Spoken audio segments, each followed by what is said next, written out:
कॅन्टीनची जुनी LPGची शेगडी मॉडिफाय केलेली आहे आणि आता बायोगॅसवरती चालू आहे. याला आपण याचे इथले जे होल आहेत ते क्लोज करण्यासाठी इथं GIचं सॉकेट आहे. ते GIचे सॉकेट 2 टाकलेले आहेत, प्लस ह्याच्यात आतमध्ये जे निप्पल असतं ते निप्पल काढून टाकलेलं आहे. कुठंही स्मेल वगैरे येत नाही गॅसचा. फ्लेम पण चांगली आहे. तर अशा प्रकारे LPGची शेगडी कमर्शियल ही मॉडिफाय केलेली आहे आणि आता बायोगॅसवरती व्यवस्थित चालू आहे.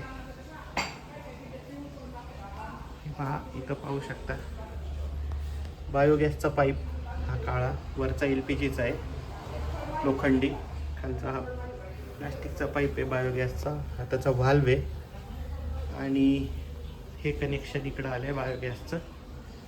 ही शेगडी चालू आहे दोन्ही. Okay, thank you.